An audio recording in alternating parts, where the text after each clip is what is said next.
west of the Dneiper, Eastern Front, September 25, 1943, 7:15 hours. The air was still, a heavy, coppery morning that smelled of damp earth and burned oil. Gefreiter Josef Gilek crouched behind a low rise, his radio pack strapped to his back. Fingers cold on the dials, he checked the transmitter and the field telephone line. The world felt unnervingly calm. Birds sang in the distance. Somewhere down the slope, the river glinted silver. The war seemed a pale, distant thing. Gilek felt a prickle of unease in his neck. Too quiet. The front had been restless the day before. Shells and tracer fire had cut through the dawn. Men had fallen from no more than a stray bullet or a careless step. Yet this morning, the earth held its breath. He adjusted his headset and tapped the microphone. Static hissed, then the voice of the artillery battery commander. Calm, patient, waiting. Gilek transmitted coordinates. Adjusted range. Watched the horizon. Everything seemed normal. Everything seemed possible. Until it was not. A shadow passed across the low ridge in front of them. Not the flicker of a bird, not the drift of a cloud. Movement. Rapid, purposeful. Then another. And another. Paratroopers. Dozens, landing across the open ground. Smoke and dust rose where their canopies touched down. Shouts carried faintly, distorted, foreign. Joseph's stomach clenched, heart thudding against his ribs. "Her commandant, we are under attack. There are multiple Soviet paratroopers landing. We need a fire mission immediately." The calm had broken, replaced by the immediacy of danger. The dilemma was stark. He could retreat, seek cover with the forward platoon. It would be safer. It would be sensible. But if he left, the battery would fire blind. Without his corrections, shells could overshoot or fall short. Friendly troops could be hit. Soldiers could die for want of information he alone could provide. Gilek made his choice. He pressed himself closer to the ground, adjusting the receiver. Every instinct screamed, stay hidden, survive. But he would not leave his post. He would not allow the men who trusted his voice to be abandoned. The paratroopers moved closer, kicking up clouds of dust. Their rifles flashed in the sun. The first tracer tore past his head, whistling. He did not flinch. He lifted the handset, issued coordinates.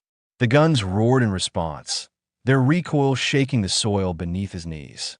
Dust and smoke swirled around him, mingling with the acrid tang of cordite. Shouts came nearer. Joseph could hear boots crunching over gravel, the slap of packs and equipment. A rifle barked too close. Metal ricocheted. He ducked instinctively, then raised himself again. Paratroopers advanced toward the observation point. Gilek's rifle was ready. He fired a short, controlled burst, dropping one who had crested the rise. Another tried to circle. He fired again. The weapon kicked violently in his hands, but he held firm. Blood, dust, sweat, all mingled into a heavy weight that pressed at his shoulders, his chest, his spine. His vision narrowed. Time seemed to contract. Each second stretched and compressed, measured in footfalls and flashes. Yet he did not pause to breathe. Every call to the artillery, every adjustment of coordinates, every burst from his rifle was precise, deliberate. Paratroopers fell. Smoke and fire twisted around him, clinging to his uniform. The sun reflected off steel helmets, glinting in a cruel, brilliant light. He felt the heat of the day climbing. Sweat stung his eyes. His hands shook from exertion, but he did not stop. Could not stop. The guns had to fall on target. Every second counted. A grenade landed near the wire line. The shock knocked him sideways, but he rolled, recovered, transmitted the next coordinate. Explosions shook the ground. The earth jumped beneath him. Dust filled his mouth. He coughed. Splinters of wood and metal struck his arms. Pain flared in his shoulder where a fragment glanced off. He ignored it. Ignored everything except the guns, the ground, the enemy. Slowly, methodically, the paratroopers were pushed back. The artillery, corrected by his voice, fell with unerring precision. Each salvo tore through the enemy positions, halting advances, forcing them into cover, scattering formations. Joseph's body ached. His lungs burned. His fingers were raw from clutching the radio handset. But he continued. Minutes seemed to stretch for hours. The ridge was littered with bodies, smoke drifting in ribbons along the slope. The forward battery, continued to pound the enemy. But the immediate threat had passed. At last, the paratroopers retreated behind the river behind smoke screens and rubber dinghies.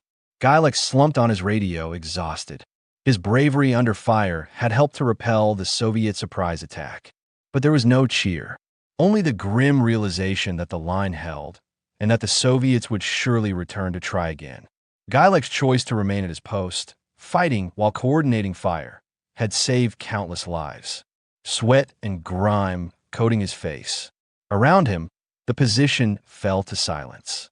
Although the war was ultimately lost, Gilek's actions had earned him the Iron Cross Second Class for outstanding bravery and steadfastness in battle. His choices ensured that the men around him could count on accurate and timely artillery fire when they needed it most. Please like and subscribe for more.